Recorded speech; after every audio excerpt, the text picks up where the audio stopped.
Hello दोस्तों, नमस्कार। Welcome to my YouTube channel. मैं रत्नेश कुमार आपका स्वागत करता हूं। दोस्तों, जैसा कि अभी आपको पता है, झारखंड कर्मचारी चयन आयोग यानी सचिवालय का जो है वो एग्ज़ाम के लिए जो है नोटिफिकेशन जारी किया गया है। झारखंड कर्मचारी चयन आयोग कालीनगर चायबाग नामकुम रांची की तरफ से, और निम्नलिखित जो है विज्ञापन संख्या 5वां महीना 2021 है। झारखंड सामान्य स्नातक योत्तर युक्त परीक्षा हो, यानी जो आदमी ग्रेजुएट है कोई भी सब्जेक्ट से हो, तो देखिए उसके अंतर्गत क्या है। कार्मिक प्रशासनिक सुधार एवं राजभाषा विभाग झारखंड सरकार के पत्र संख्या इतना में, तो आपको विभिन्न तरह के इसमें पद है। आप इसको डिटेल से पढ़ सकते हैं। पदाधिकारी, कनीय सचिवालय, खाद्य सार्वजनिक वितरण, तो विभिन्न तरह के पद है। आप इसको डिटेल्स में पढ़ सकते हैं, जिसको आपको जो है भरने के लिए www.jscc.nic.in पे लॉगिन करके आपको जो है इसको जब फॉर्म भराएगी तो आप इस पर भर सकते हैं। तो झारखंड सामान्य स्नातक योग्यताधारी संयुक्त परीक्षा 2021 के लिए ऑनलाइन आवेदन आप इस पे जाके लिंक पे कर सकते हो। तो देखिए उसके लिए परीक्षा शुल्क जो है 1000 रुपया रखा गया है। परीक्षा शुल्क में छूट झारखंड के अनुसूचित जनजाति और जनजाति यानी SC ST के लिए जो है परीक्षा शुल्क 250 रुपया है। कार्मिक प्रशासनिक सुधार तथा राजभाषा विभाग झारखंड, तो ये सब जो है आप नॉर्मल आप इसको पढ़ भी सकते हैं। मैं आपको नॉर्मल आपको किस किस विभाग में निकला है सीट और कितना सीट है, तो आप जो है वो जो है उसके लिए बताता हूँ। देखिए, बिना परीक्षा शुल्क के आप आवेदन नहीं कर सकते हैं, स्वीकार नहीं किया जाएगा, वो बढ़ाएगा ही नहीं बढ़ाएगा। देखिए, ये झारखंड सामान्य स्नातक योग्यताधारी संयुक्त परीक्षा 2019 में सम्मिलित हुए वैसे आवेदक जो इस विज्ञापन की शर्तों तथा शैक्षणिक योग्यता, निर्धारित आयु सीमा तथा अन्य अर्हता के अंतर्गत आवेदन देने के पात्र होंगे, वैसे आवेदक को पुनः आवेदन देना होगा। मतलब जो आदमी 2019 में आपका जो आवेदन कर चुके हैं वो फिर पुनः जो है आवेदन करने के पात्र होंगे। इसके लिए उन्हें फिर से परीक्षा शुल्क, यानी जो भर चुके हैं इससे पहले, उनको परीक्षा शुल्क जो है उनको फिर से नहीं, तो जो आदमी भर चुके हैं उनको फिर से आपका जो है वो परीक्षा शुल्क नहीं लगेगा। और आपको जो है जन्म तिथि दर्ज कराना अनिवार्य होगा, तो आपका डेट ऑफ बर्थ जो है वो देना होगा। तो देखिए दोस्तों, रिक्तियाँ के विवरण है। तो देखिए इसमें क्या है, पद का नाम है, इधर में आरक्षण कोटि है, कुल महिला, खेल के लिए, अंधापन, बहरापन के लिए, चलन निषिद्ध के लिए। देखिए सहायक शाखा प्रबंध पदाधिकारी के लिए कितना है दोस्तों, तो टोटल 384 सीट है, जिसमें से आपका UR के लिए कितना है 163 है। UR में महिला के लिए 8 सीट है। अनुसूचित जनजाति के लिए कितना है दोस्तों, तो अनुसूचित जनजाति के लिए आपका जो है उसमें अनुसूचित जाति के लिए 51 सीट है। अत्यंत पिछड़ा वर्ग आपका OBC 1 के लिए आपका 45 है। OBC 2 के लिए 39 है। आर्थिक रूप से कमजोर यानी EWS के लिए 38 है, और ये सब महिला के लिए सेट आरक्षित है। खेल कूद के लिए 8 है। अंधापन और दृष्टिबाधितों के लिए आपका तो ये 4 सीट है। बहरापन श्रम निषेध के लिए 4 है, और भी सारे पोस्ट है। अब देखिए, अब कनीय सचिवालय सहायक के लिए है, तो जनरल के लिए 129 है, महिला के लिए जनरल में 106 है। खेल कूद के लिए आपका ये है, तो आप ऊपर का डाटा देख के आप इसको पढ़ सकते हैं। अनुसूचित जाति के लिए आपका 32 है। अनुसूचित जनजाति के लिए 84 है, जिसमें 2 पद आदिम जनजाति के लिए सम्मिलित हैं। तो इसमें 4 जो है महिला के लिए, अत्यंत पिछड़ा वर्ग के लिए 26 है। पिछड़ा वर्ग 2 के लिए आपका 19 है। EWS के लिए आपका जो है 32 है। टोटल नंबर ऑफ सीट इसमें कितना है दोस्तों, तो 324 है, और महिला के लिए 16 सीट आरक्षित है, और भी सारा सीट है। आप इधर चलिए, प्रखंड आपूर्ति पदाधिकारी, इसके लिए 100 सीट है दोस्तों। अनुसूचित जनजाति के लिए 67 है। आदिम जनजाति के लिए 1 सीट आरक्षित है। महिला के लिए 3 है इसमें। अनुसूचित जाति के लिए 22 है। पिछड़ी वर्ग के लिए 18 है। पिछड़ा वर्ग 2 के लिए 13 है। आर्थिक रूप से कमज़ोर वर्ग के लिए 25 है दोस्तों, और आपका 1 है महिला के लिए। अब देखिए, प्लानिंग असिस्टेंट के लिए अनारक्षित वर्ग के लिए 3 है। उसके बाद अनुसूचित जाति के लिए 1 है। अनुसूचित जनजाति के लिए 1 है, और अनुसूचित जाति के लिए कोई भी सीट नहीं है। अत्यंत पिछड़ा वर्ग के लिए 1 है, और पिछड़ा वर्ग के लिए 2 है। आर्थिक रूप से कमजोर यानी EWS के लिए 0 है। टोटल नंबर आपका जो है 5 सीट है। खेल के लिए लागू नहीं होगा और बाकी का बचा जो है ये 1 है और 00 है। ठीक है, देखिए दोस्तों क्या है, कोटिवार रिक्तिका की संख्या अधियाची विभाग के अनुरोध के आलोक में संशोधित की जा सकती है। तो ये सब आप जो है नोटिफिकेशन को पढ़ के भी पढ़ सकते हैं। तो चलिए हम जो अब नीचे का क्रम में चलते हैं। कोडिका 3 में वर्णित पदों के वेतनमान एवं न्यूनतम शैक्षणिक योग्यता। ठीक है दोस्तों, तो देखिए सहायक प्रशासन पदाधिकारी समूह ख के लिए क्या है, तो पे मैट्रिक्स लेवल 7th में होना चाहिए। पे मैट्रिक्स लेवल 7th पे कमीशन पे होगा 44,900 से लेके 1,42,400 रुपया हो जाएगा।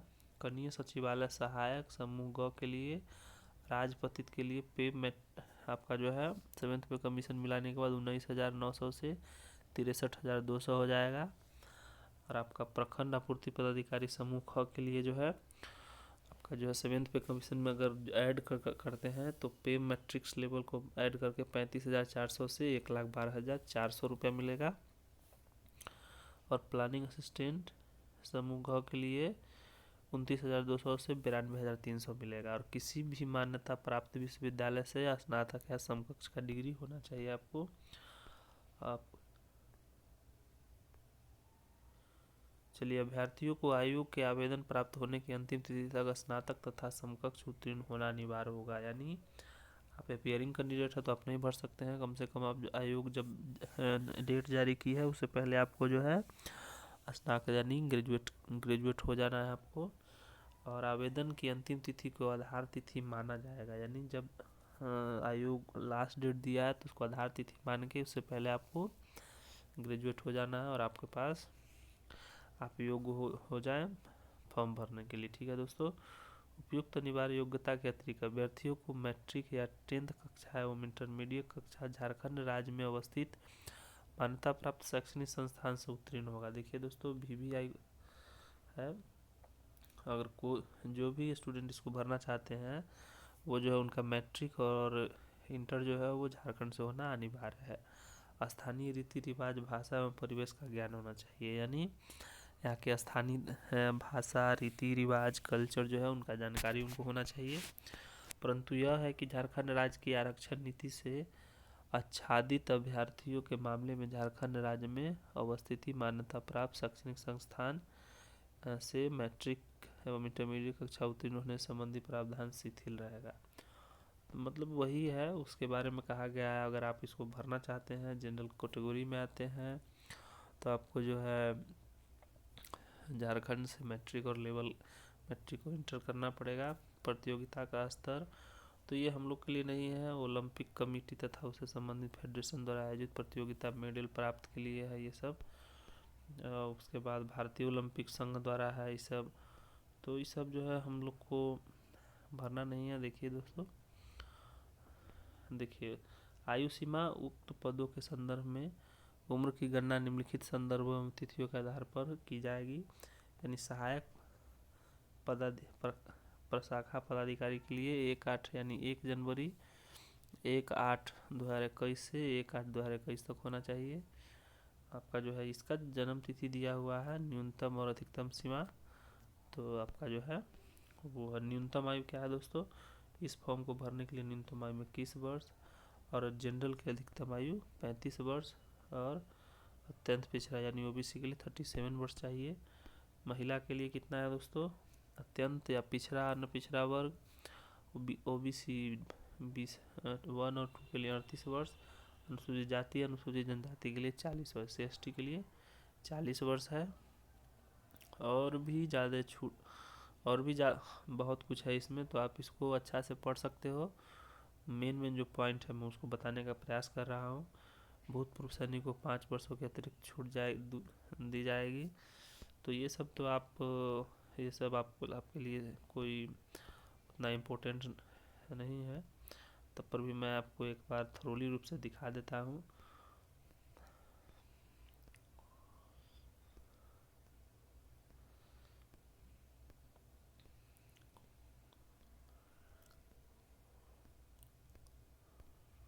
चलिए, इसका कुछ योग्यता है। तो जो है उसमें आपका शैक्षणिक योग्यता तो हम लोग देख ही लिए, इतना क्या लगता है उसको तो हम देख ही लिए।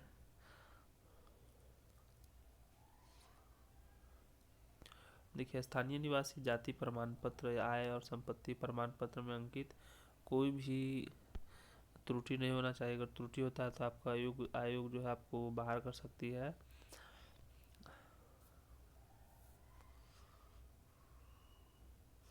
आवेदन भरने से पूर्व फोटो एवं हस्ताक्षर अपने पास रखें। सभी प्रमाण पत्रों को ध्यानपूर्वक देख लें। इन सभी में उनका नाम, पिता का नाम एवं अन्य विवरण सही है, अन्यथा आवेदन को पूर्व ही ठीक करा ले। तो ये सब तो आपको, आप लोग तो देख ही चुके होंगे, आप लोग तो एग्ज़ाम देते ही हैं, तो ये सब कोई इम्पोर्टेंट पॉइंट नहीं है। तो आपका जो है, देखिए दोस्तों, इसमें क्या है, ऑनलाइन आवेदन करने की तिथि 15 जनवरी से 11 बजे पूर्वाह्न से लेके आपका जो है 14 फरवरी, आपका जो है 14 फरवरी 2022 तक मध्य रात्रि तक होगा।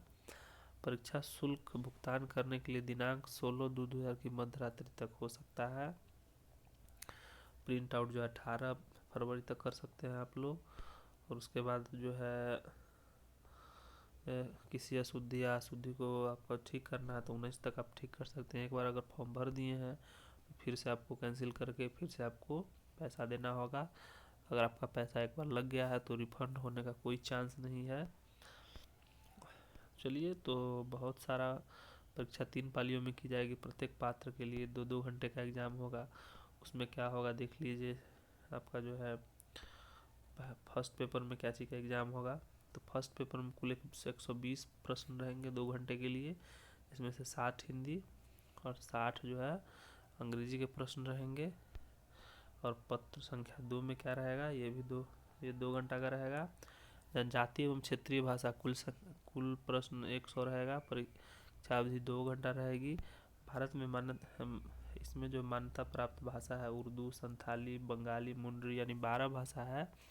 उसमें से आप कोई भी एक में एग्ज़ाम दे सकते हैं, जिसमें से MCQ मल्टीपल चॉइस क्वेश्चन रहेगा 1 नंबरिया, 100 वैकल्पिक प्रश्न पूछे जाएंगे। और आपका जो है पत्र संख्या 3 में क्या रहेगा, पत्र संख्या 3 में सामान्य अध्ययन से 30 क्वेश्चन रहेगा, सामान्य विज्ञान से, जनरल साइंस से 20 क्वेश्चन रहेगा, मैथ से 20 क्वेश्चन, मानसिकता क्षमता जांच से 20 क्वेश्चन, कंप्यूटर का ज्ञान से 20 क्वेश्चन, और उसके बाद जो है झारखंड राज्य संबंधित से 40 क्वेश्चन दिया जाएगा।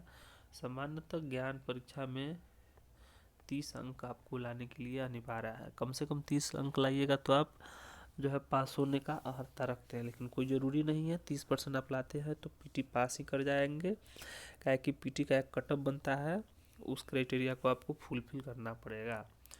तो चलिए दोस्तों, हम लोग जो अब क्या चलते हैं मुख्य परीक्षा का पाठ्यक्रम भाषा 1 में। तो हिंदी अनुच्छेद पर आधारित प्रश्न रहेंगे 30, हिंदी व्याकरण पर आधारित रहेंगे 30। तो आप जो है अंग्रेजी में अनुच्छेद से 30 रहेगा, अनुच्छेद व्याकरण से 30 रहेगा। तो अब इंग्लिश लैंग्वेज में क्या रहेगा, जेंडर आपको कुरमाली जानते ही हैं, कुरमाली के अंतर्गत इतना आपको पढ़ना है। हो में आपको जो है इतना सिलेबस है, आप देख लीजिए। नाटक क्या है, गरुड़ नगर, चोपानगर, उपन्यास, होकुडू, निबंध जो है, होगो पोगो साहब, बाबोड़ा। तो ये हो का जो है वो मतलब वो सिलेबस है। खोटा का देख लीजिए, ये सिलेबस है। किस किस लेखक का बुक पढ़ना है, कौन सा पद है, गद्य में कौन सा बुक पढ़ना है देख लीजिए। नाटक आपका ये पढ़ना है। खड़िया का आपका ये पढ़ना है। खड़िया के लिए पंच पर्व गनिया के लिए कौन कौन से बुक आपको पढ़ने हैं, लोकगीत क्या है, साहित्य क्या है, व्याकरण आदि क्या है, संथाली के लिए क्या क्या पढ़ना है आपको, और उड़िया के लिए कौन क्या क्या चीज़ पढ़ना है आपको, तो ये भी आप देख लीजिए। उसके बाद जो है दोस्तों बहुत सारे आपका जो है वो बुक पढ़ने हैं। नागपुरी भाषा के लिए क्या पढ़ना है, तो नागपुरी का ये सिलेबस हो गया। मुंडारी का ये सिलेबस हो गया दोस्तों। उसके बाद बंगाली का ये सिलेबस हो गया, बांग्ला भाषा का। और उसके बाद जो है वो कुड्रू का ये हो गया। और सामान्य 3 प्रपत्र जो है उसका ये रहेगा। तो आपको जो है मैथ रहेगा, बीज गणितीय, ज्यामिति, ज्योमेट्री, त्रिकोणमिति, ये सब रहेंगे। और आपका जो है मेगा सूची जो है अधिक से अधिक उम्मीदवार प्राप्तांक, यानी अधिक से अधिक जो भी स्टूडेंट पास करेंगे उसको जो है आपको मेगा सूची उसी के अनुसार बनेगा। तो आप तो देख लीजिए, आप अपने अनुसार जो है अभी से ही एग्ज़ाम में लग जाइए, जो बाद में आपको मेहनत करना ना पड़े। 3 शिफ्ट में एग्ज़ाम होगा, 2-2 घंटा का, 6 घंटा का एग्ज़ाम रहेगा। तो आप लोग लैंग्वेज पेपर को मजबूत कर लीजिए, काहे कि मेन जो है आपका जो है उसी पे मेरिट बनेगा।